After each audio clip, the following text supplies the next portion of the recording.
అతి శ్రేష్ఠుడైన యేసుక్రీస్తు నామమున వాక్యం వింటున్న విశ్వాసులందరికీ నా యొక్క హృదయపూర్వక వందనాలు. ఈరోజు మనం తెలుసుకోబోతున్న నూతన అంశం పేరు ఏంటంటే దైవ జ్ఞానాన్ని ఎలా పొందాలి, దైవ జ్ఞానాన్ని ఎలా పొందాలి అనే అంశాన్ని నేను మీకు తెలియచేయాలని ఆశపడుతున్నాను. ఇప్పుడు దేవుని సంగమా, వాక్యాన్ని మనం పరిశీలిస్తూ ఉంటుంటే ప్రపంచంలో ఎవ్వరికి తెలియనటువంటి మర్మాలను పరిశుద్ధాత్మ దేవుడు మనకి తన లేఖనాల ద్వారా తెలియజేస్తాడు. మనము దైవ జ్ఞానాన్ని దేవుడి దగ్గర నుంచి ఎలా పొందుకోవాలో, దేవుడు ఎలాగా జ్ఞానాన్ని మానవులకి ఇస్తాడో అనే అంశాలను, లేఖనాలను మనం పరిశీలిద్దాం. వాక్యాన్ని పరిశీలిస్తూ ఆ ఉపదేశ క్రమంలోకి మనం ముందుకు వెళుతూ ఉన్నప్పుడు ఆ ఉపదేశ క్రమంలో ఉన్నటువంటి ఆ మర్మాలు మనల్ని ఆది అపోస్తలుల బోధలో మనల్ని స్థిరపరిచి మన జీవితాలను వెలుగుమయం చేస్తారు. కాబట్టి మనం బహు జాగ్రత్త కలిగి ఈ యొక్క వాక్య భాగాలను మనం పరిశీలించాల్సిందిగా కోరుకుంటున్నాను. దేవునికి మహిమ కలుగునుగాక. చూడండి, నిర్గమాకాండం 35వ అధ్యాయం 35వ వచనం చూస్తే, నిర్గమాకాండము 35వ అధ్యాయము 35వ వచనం చూస్తే అక్కడ రాయబడినటువంటి మాటల్లో ఉన్నటువంటి విషయాలు మనకు అర్థమవుతాయి. నిర్గమాకాండము 35వ అధ్యాయం 35వ వచనం, చెక్కు వాడేమి, చిత్రకారుడేమి, నీలధూమ్ర రత్నవర్ణములతోనూ సన్ననారతోనూ బూటా పని చేయువాడేమి, నేతగాడేమి చేయు సమస్త విధములైన పనులు అనగా ఏ పని అయినను చేయువారి యొక్కయు విచిత్రమైన పని కల్పించు వారి యొక్కయు పనులను చేయునట్లు ఆయన వారి హృదయములను జ్ఞానముతో నింపియున్నాడు. ఆమేన్. దేవునికి మహిమ ఘనత ప్రభావములు కలుగునుగాక. ఈ వీరి పేర్లు పైన రాయబడి ఉన్నాయి. మీరు 30వ వచనం నుంచి చదువుతూ ఉంటుంటే అక్కడ రాయబడి ఉంటాయి. మరియు మోషే ఇజ్రాయేలీలతో ఇట్లనెను, చూడుడి, యెహోవా ఊరు కుమారుడును హూరు మనముడైన బెసలేలను పేరు పెట్టి పిలిచి విచిత్రమైన పనులను కల్పించుటకును, బంగారుతోనూ వెండితోనూ ఇత్తడితోనూ పనిచేయుటకును, రత్నములను సానబెట్టి పొదుగుటకును చిక్కుటకును, విచిత్రమైన పనులన్నిటినీ చేయుటకు వారికి ప్రజ్ఞ వివేక జ్ఞానములు కలుగునట్లు దేవుని ఆత్మతో వాణ్ణి నింపియున్నాడు. అతడు దాను గోత్రికుడును అహీషామాకు కుమారుడనైన అహోలియాలోబును ఇతరులకు నేర్పునట్లు వారికి బుద్ధి పుట్టించెను. దేవునికి మహిమ ఘనత ప్రభావములు కలుగునుగాక. ఇక్కడ ఉన్నటువంటి ఇద్దరు పేర్లు ఒక ఆయన పేరు బెసలేలు, రెండో ఆయన పేరు ఏం పేరు అంటే అహోలియాబు. ఈ ఇద్దరు కలిసి, బెసలేలు అహోలియాబు ఇద్దరిని దేవుడు ప్రజ్ఞ వివేకము కలిగిన ఆత్మతో నింపినట్లు అక్కడ రాయబడి ఉన్నది, వారి హృదయములను జ్ఞానముతో నింపి ఉన్నాడు.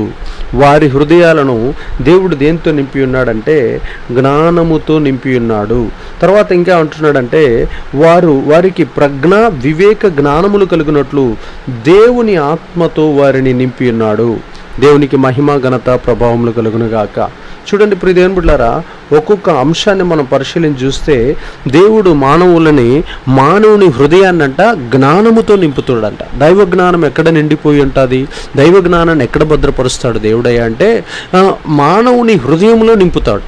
రెండోది ఎక్కడయ్యా అంటే దేవుని ఆత్మ మన మీదకి వచ్చినప్పుడు దేవుని ఆత్మ చేత మనల్ని దైవ జ్ఞానంతో నింపుతాడని వాక్యం ఎంతో స్పష్టంగా మనకు తెలియజేస్తుంది. దేవునికి మహిమ ఘనత ప్రభావములు కలిగినాక బెసలేలు అహోలియాబు ఇద్దరిని దేవుడు ప్రజ్ఞ వివేకపు ఆత్మతో నింపినట్లు వారు మోషే కాలంలో ఉన్నటువంటి 40 లక్షల మంది పనివారిలో కానీ సైనికుల్లో కానీ ప్రజలందరిలో కూడా ఆ ఇద్దరు ప్రత్యేకమైనటువంటి వారిగా ఉన్నట్లు వారిని ప్రజ్ఞ వివేకపు ఆత్మతో, ఆ తర్వాత బంగారు పని, వెండి పని, ఇత్తడి పని, ఆ తర్వాత రత్నవర్ణముల రత్నవర్ణముల పని, ఆ చెక్కడపు పని, శిల్ప పని, ప్రతి పనిలో వారిని చిత్రకారుడేమి, ధూమ్ర రత్నవర్ణములతోనూ సన్ననారతోనూ బూటా పని చేయువాడేమి, నేతగాడేమి చేయు సమస్త విధములైన పనులు అనగా ఏ పని అయినను చేయువారి యొక్కయు విచిత్రమైన పని కల్పించు వారి యొక్కయు పనులను చేయునట్లు ఆయన వారి హృదయములను జ్ఞానముతో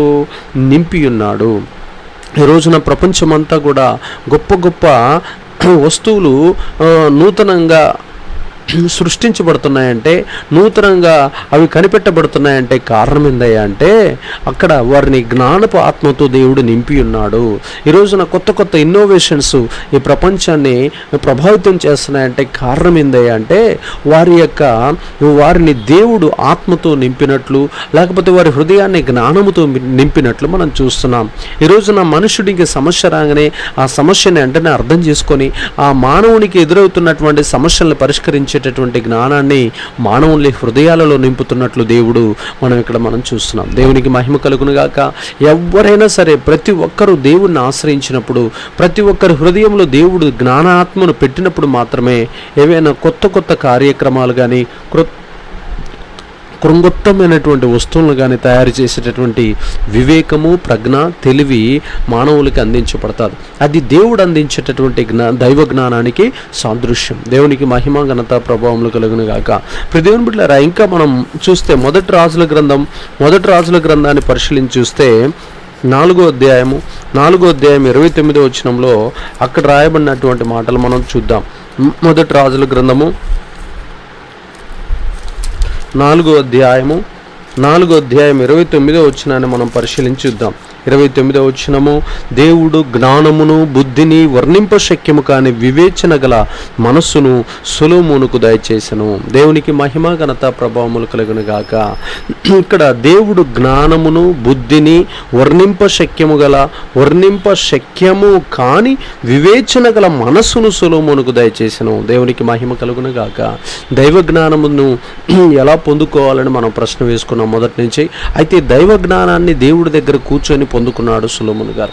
దైవ జ్ఞానం అందించేది దేవుడేనని, దేవుణ్ణి ఆశ్రయిస్తే, దేవుని దగ్గర మొర్రపెడితే ప్రపంచంలో ఉన్న సర్వమానవాళికి బుద్ధి చెప్పగలిగినటువంటి తెలివితేటలన్నీ దేవుడి దగ్గరే ఉంటాయని, ఆయన దగ్గర మనం వరం అడిగితే ఆ వరాలు ఇస్తాడని, ఆయన సన్నిధిలో కూర్చొని దేవుని దగ్గర ప్రాధేయపడితే దేవుడు అతన్ని జ్ఞాన, వివేక, వర్ణింప శక్యము కానీ వివేచన గల మనసుతో ఆయన నింపినట్లు, ఆయనకి సొలొమోను గారికి అలాంటి మనసును దేవుడు దయచేసినట్లు మనం బైబిల్లో చూస్తున్నాం. మొదటి రాజుల గ్రంథం 4వ అధ్యాయం 29వ వచనం ఎంతో స్పష్టంగా దేవుడు దైవ జ్ఞానముతో సొలొమోను గారిని నింపినట్లు, ఆయన దగ్గర కూర్చొని వరములు అడిగినప్పుడు ఆ వరాలను పొందుకున్నట్లు, ప్రపంచంలో ఉన్న సర్వ మానవాళికి సంబంధించినటువంటి ప్రతి ప్రశ్నకి, సమస్యకి జవాబు చెప్పినటువంటి జ్ఞానము సొలొమోను గారి మనసులో దేవుడు నిక్షిప్తం చేసినట్లు మనం బైబిల్లో చూస్తున్నాం. దేవునికి సమస్త మహిమ, ఘనత, ప్రభావములు యుగయుగములు కలుగును గాక. దేవుని బిడ్డలారా, మనం కూడా ఈ జ్ఞానపు ఆత్మ కావాలని, ఈ జ్ఞాన వరము కావాలని, ప్రపంచంలో ఉన్నటువంటి ప్రతి ప్రశ్నకి, ప్రతి సమస్యకి, ప్రతి శోధనకి, ప్రతి శ్రమకి, ప్రతి ఇరుకుకి, ప్రతి ఇబ్బందికి, ప్రతి విధమైనటువంటి కఠినమైనటువంటి సమస్యలన్నిటికీ పరిష్కారము దైవ జ్ఞానము దగ్గర ఉన్నదని, దేవుణ్ణి ఆశ్రయిస్తే వాటిని తనను ఆశ్రయించిన వారికి వరముల రూపంలో అనుగ్రహిస్తాడని ఇక్కడ మనకి ఎంతో స్పష్టంగా ఈ యొక్క వాక్య భాగాలను చదువుతూ ఉంటుంటే మనకు అర్థమవుతుంది. దేవునికి సమస్త మహిమ, ఘనత, ప్రభావములు కలుగును గాక. దేవుని బిడ్డలారా, చూడండి, సొలొమోను గారికి, బెసలేలు గారికి, అహోలీయాబు గారికి ఎలాగ దేవుడు తన యొక్క ఆత్మను కుమ్మరించి, దేవుడు తన యొక్క వరములను కుమ్మరించి, దేవుడు తన అభిషేకాన్ని అనుగ్రహించి వారందరినీ ఎలాగా ఆ దేశంలో, ఆ తరములో గొప్ప గొప్ప ప్రఖ్యాతి చెందినటువంటి నాయకులుగా తీర్చిదిద్దాడో మనకు అర్థమవుతుంది.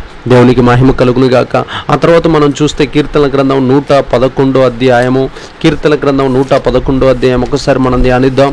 కీర్తనల గ్రంథము 111వ అధ్యాయము మనం పరిశీలించి చూస్తే ఇంకా దేవుడి యొక్క దైవ జ్ఞానం ఎలా పొందుకోవచ్చో, దేవుని యొద్ద నుంచి దైవ జ్ఞానాన్ని పొందుకున్న వారు ఎలాగ దీవించబడి వర్ధిల్లుతారో, ఐశ్వర్యవంతులైతారో, అభిషేకించబడతారో ఇక్కడ లేఖనాల్లో రాయబడి ఉన్నది. కీర్తనల గ్రంథం 111:10, యెహోవా యందలి భయము జ్ఞానమునకు మూలము, ఆయన శాసనములను అనుసరించు వారందరూ మంచి వివేకము గలవారు, ఆయనకు నిత్యము స్తోత్రము కలుగుచున్నది. ఆయన శాసనములను అనుసరించు వారందరూ మంచి వివేకము గలవారు, ఆయనకు నిత్యము స్తోత్రము కలుగుచున్నది. యెహోవా యందలి భయము జ్ఞానమునకు మూలము. అసలు ఈ జ్ఞానానికి మూలం ఏంటంటే దేవుడు అంటే భయము కలిగి ఉండాలి. దేవుడు అంటే ఏంటి అంటే, దేవుడు అంటే ఎవరంటే ఆజ్ఞలు అతిక్రమించకుండా ఉంటే మనం దేవుడి భయంలో ఉన్నట్లు.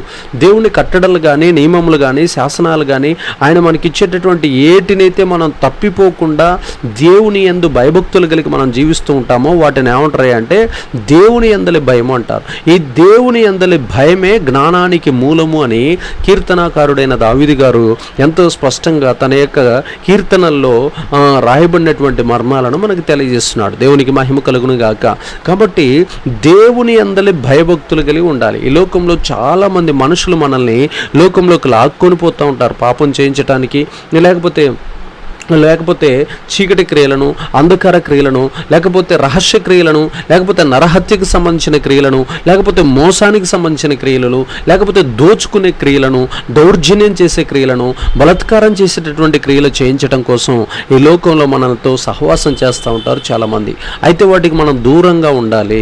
పాపులకు చేరకుండా, పాపుల మార్గములో చేరకుండా మనం వారికి దూరంగా ఉండాలని వాక్యం తెలియజేస్తుంది. కాబట్టి దేవుని బిడ్డలారా, మనము దేవుని యందు భయభక్తులు కలిగి దేవుని యొక్క ఆజ్ఞలు పాటిస్తూ, అయ్యో ఇది తినకూడదు, అయ్యో ఇక్కడ నేను నిలబడకూడదు, అయ్యో నేను ఇక్కడ ఉండకూడదు, అయ్యో ఈ సమయంలో నేను దేవుని సన్నిధిలో ఉండాలి, అయ్యో నేను ఈ సమయంలో దేవుని మందిరంలో పరిచర్య చేయాలి అనేటటువంటి దైవ భయము ఎవరిలో అయితే అధికంగా ఉంటుందో, దేవునికి అధికంగా ఎవరైతే భయపడుతూ ఉంటారో వారి దగ్గర ప్రపంచంలో అత్యధికమైన జ్ఞానపు నిధి నిక్షిప్తమై ఉంటుంది.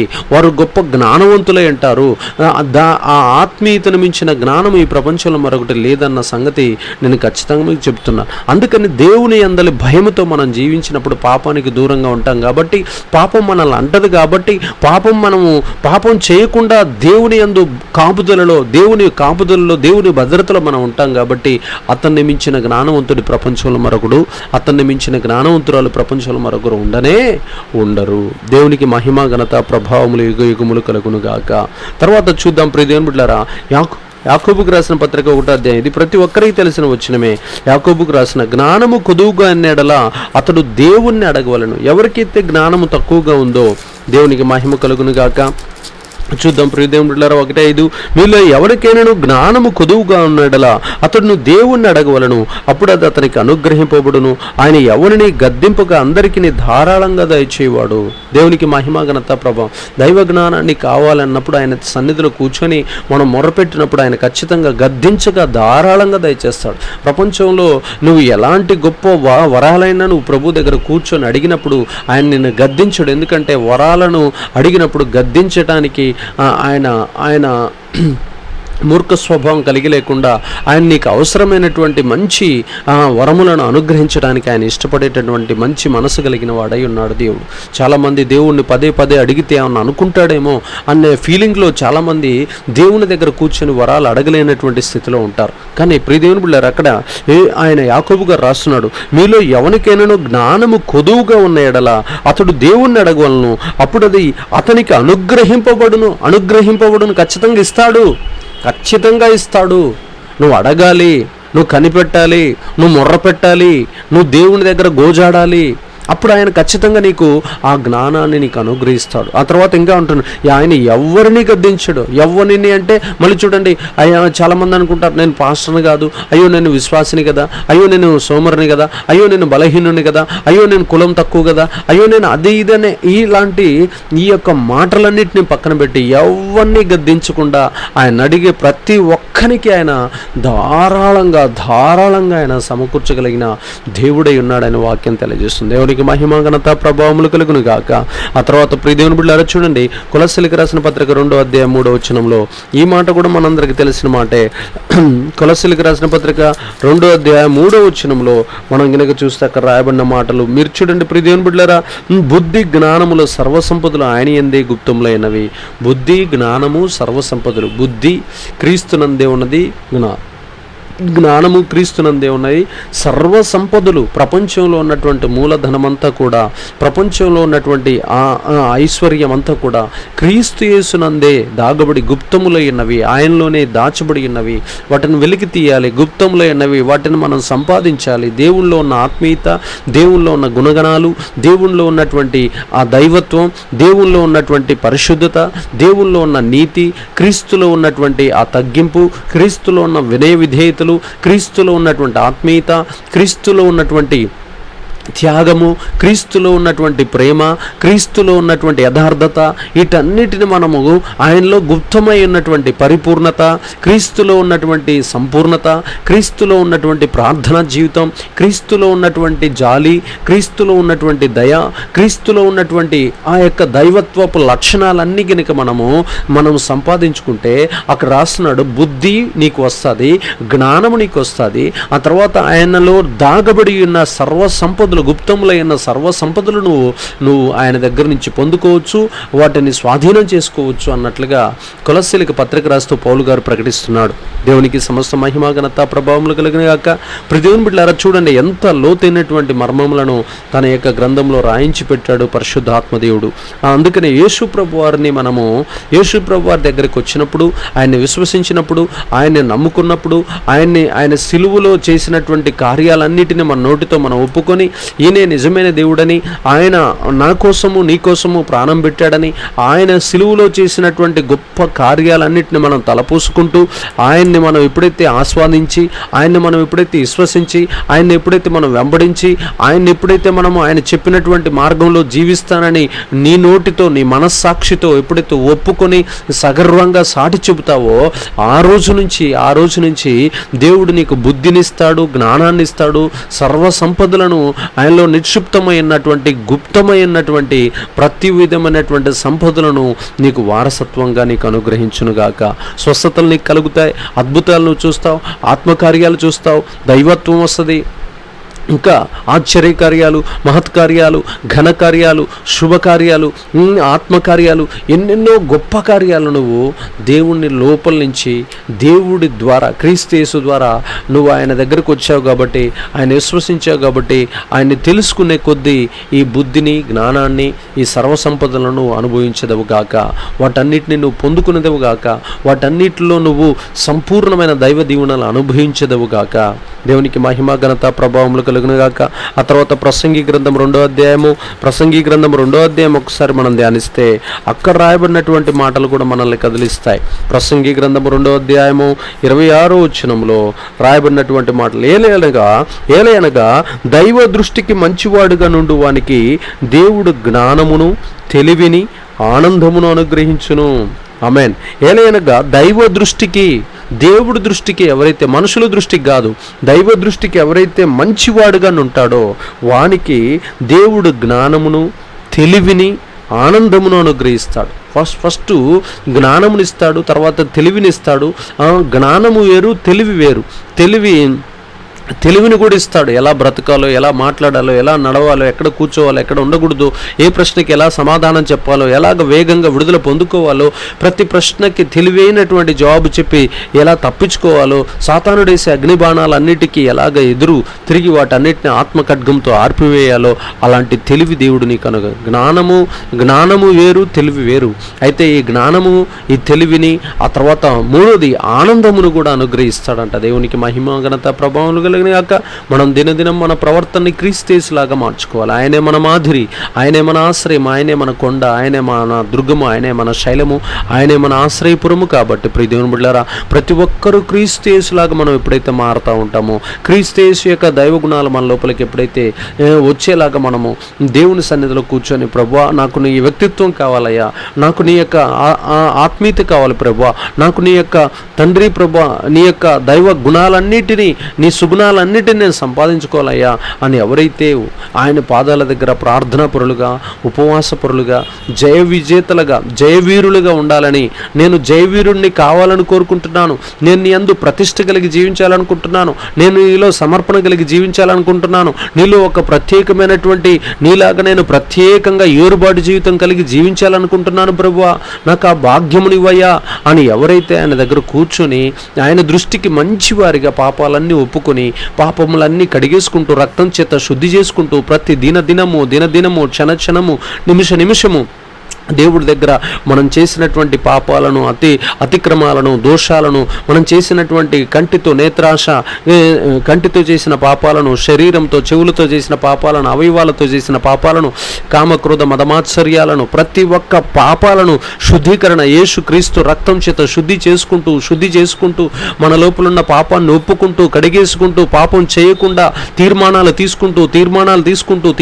తీసుకుంటూ మనం ప్రత్యేకంగా జీవిస్తానని దేవునితో నిబంధన చేసుకుంటూ దేవుని యొక్క మాటలు వినుకుంటూ ఎప్పుడైతే మనం ముందుకెళ్తామో ఆ రోజున ఆయన నీకు జ్ఞానంనిస్తాడు, తెలివినిస్తాడు, ఆ తర్వాత ఆనందమును అనుగ్రహిస్తాడు. దేవునికి మహిమ ఘనత ప్రభావములు కలుగును గాక. ఇలాగా నీ లోపల ఉన్న మూఢత్వం కొట్టివేయబడుతుంది, నీ లోపల ఉన్న పాపత్వం కొట్టివేయబడుతుంది, నీ లోపల ఉన్న దోషాలు కొట్టివేయబడతాయి, నీ లోపల ఉన్నటువంటి కోపము, నీ లోపల ఉన్నటువంటి రోషము, నీ లోపల ఉన్నటువంటి సాతాను సంబంధమైన దుర్గుణాలు, దురాశలు, చెడుతనము, దుష్టత్వము, కల్మషం అంతా, కపటము అంతా కాల్చివేయబడి, సమస్త దుష్టత్వము, సమస్త కపటము, సమస్తమైన పాపము నీ లోపల నుంచి కాల్చివేయబడి, నువ్వు శుద్ధీకరణ చేయబడి నూతన సృష్టిగా మార్చబడి అప్పుడు ఆ రోజున నీకు వరములతో, జ్ఞానముతో, తెలివితో, వివేకముతో, ఆ తర్వాత ఆనందముతో నిన్ను అలంకరింపచేయును గాక. నీ ప్రవర్తన బాగా మార్చుకునే కొద్దీ, నువ్వు దేవుడి దృష్టికి మంచివాడి వేయ కొద్దీ, నువ్వు దేవుని దృష్టిలో చాలా మంచి గుణాలు నువ్వు సంపాదించే కొద్దీ దేవుడు నీకు ఏమిస్తాడయ్యా అంటే దేవుడు నీకు తెలివినిస్తాడు, జ్ఞానమునిస్తాడు, ఆనందమును అనుగ్రహిస్తాడు. దేవునికి మహిమ కలుగును గాక. ఆ తర్వాత చివరిగా ఒక మాట చదువుకొని ముగించుకుందాం. సామెతల గ్రంథం 2వ అధ్యాయము 6వ వచనము. సామెతల గ్రంథం, యెహోవాయే జ్ఞానం ఇచ్చువాడు, తెలివియు వివేచన ఆయన నోటి నుండి వచ్చును. దేవునికి మహిమ ఘనత ప్రభావములు కలుగును గాక. యెహోవాయే జ్ఞానం ఇచ్చువాడు, తెలివియు వివేచనయు ఆయన నోటి నుండి వచ్చును. అంటే జ్ఞానమునిచ్చేది ఎవరయ్యా అంటే దేవాంతి దేవుడని ఎంతో స్పష్టంగా రాయబడింది. యెహోవా దేవుడు జ్ఞానమునిస్తాడని, ఆయన నోటిలో నుంచే జ్ఞానము, తెలివి, వివేచన ఆయన నోటి నుండి వస్తున్నాయి అన్నట్టు. వివేచన అంటే పాముల వలె వివేకము కలిగి, అంటే పాము మనం ఒక దారిని పోతుంటే మరొక దారిలో ఎలా అయితే తప్పించుకొని మన చేతికి అందకుండా తిరుగుతుంది, అలాంటి వివేచన ప్రతి దాన్ని వివేచించేటటువంటి జ్ఞానం. భవిష్యత్తులో ఏం జరగబోతుంది, ఎలా ఉండబోతుంది, సాతాను కుయుక్తులు ఎలా ఉండబోతున్నాయి, సాతానుడు ఎలాగ తంత్రములు కుతంత్రాలు పన్నుతున్నాడనే ఆ వివేచన దేవుడు మనకు అనుగ్రహించును గాక. తెలివి, ఆ జ్ఞానము యెహోవా యొద్ద నుండి వచ్చును, ఆయనే యెహోవాయే జ్ఞానం ఇచ్చువాడు అని అక్కడ సొలొమోను గారు తన యొక్క సామెతల గ్రంథంలో ఎంతో స్పష్టంగా తెలియజేస్తున్నాడు. ప్రపంచవ్యాప్తంగా ఉన్నటువంటి గొప్ప గొప్ప శాస్త్రవేత్తలకి, పండితులకి, మేధావులందరికీ జ్ఞానంతో నింపగలిగిన ఒకే ఒక్క దేవుడు, నింపినటువంటి వాడు ఒకే ఒక్క దేవుడు, ఆయన సైన్యములకు అధిపతి యెహోవా దేవుడు. పురాతన కాలం మొదలుకొని, మధ్యకాలం మొదలుకొని, ప్రస్తుత కాలం వరకు కూడా ఎవరైతే దేవుని దగ్గరికి, క్రీస్తు దగ్గరికి, పరిశుద్ధాత్మ దగ్గరికి, తండ్రి అయిన దేవుడి దగ్గరికి ఆశ్రయిస్తారో వారందరికీ గొప్ప జ్ఞానమును, తెలివిని, వివేచన అనుగ్రహిస్తాడని వాక్యం ఎంతో స్పష్టంగా మనకు తెలియజేస్తుంది. కాబట్టి ప్రియదేవుని బిడ్డలారా, దైవ జ్ఞానము కావాలి అనుకున్నప్పుడు, దైవ జ్ఞానాన్ని పొందుకోవాలన్నప్పుడు జ్ఞానుల యొద్దకు కానీ, దేవుని యొద్దకు కానీ, దేవుని యొక్క సంఘంలోనికి కానీ, సహవాసంలోకి కానీ, సేవకుల యొద్దకు కానీ నువ్వు ఎప్పుడైతే ఆశ్రయిస్తావో ఆ రోజున ఖచ్చితంగా నువ్వు గొప్ప జ్ఞానాన్ని పొందుకుంటావు. జ్ఞానము గినక ఉంటే ప్రపంచాన్ని మన కాళ్ళ కిందకి తీసుకురావచ్చు, జ్ఞానము ద్వారా లోకాన్ని జయించవచ్చు, జ్ఞానము ద్వారా దేవుణ్ణి మెప్పించవచ్చు, జ్ఞానము ద్వారా సర్వ మానవాల్ని అనేక రకాలైన సమస్యల్లో నుంచి విడిపించవచ్చు, జ్ఞానము ద్వారా ప్రపంచంలో ఉన్న సకల విధములైన ఐశ్వర్యములను అనుభవించవచ్చు. కాబట్టి ఈ జ్ఞానమును సంపాదించుకోవాల్సిన భారం, బాధ్యత ప్రతి మానవుడి మీద ఉంది. కాబట్టి ప్రతి మానవుడు ఎవడైనా దేవుని యొద్దకు వచ్చి నాకు జ్ఞానం కావాలని అడిగితే ఆయన ధారాళంగా అనుగ్రహించువాడై ఉన్నాడు. కాబట్టి ఆయన యొద్దకు వచ్చి మనకి జ్ఞానము కావాలని అడిగితే ఖచ్చితంగా ప్రతి ఒక్కరికి ప్రపంచంలో అత్యంత శక్తివంతమైనటువంటి జ్ఞానపు, వివేచపు ఆత్మను, ప్రజ్ఞా వివేకము కలిగిన ఆత్మను, తెలివిని, బుద్ధిని కలిగించేటటువంటి ఆత్మలను దేవుడు మన మీద కుమ్మరించి, అభిషేకించి, ఆశీర్వదించి, స్థిరపరిచి, వర్ధిల్లింపచేయును గాక. Amen. God bless you. Thank you very much.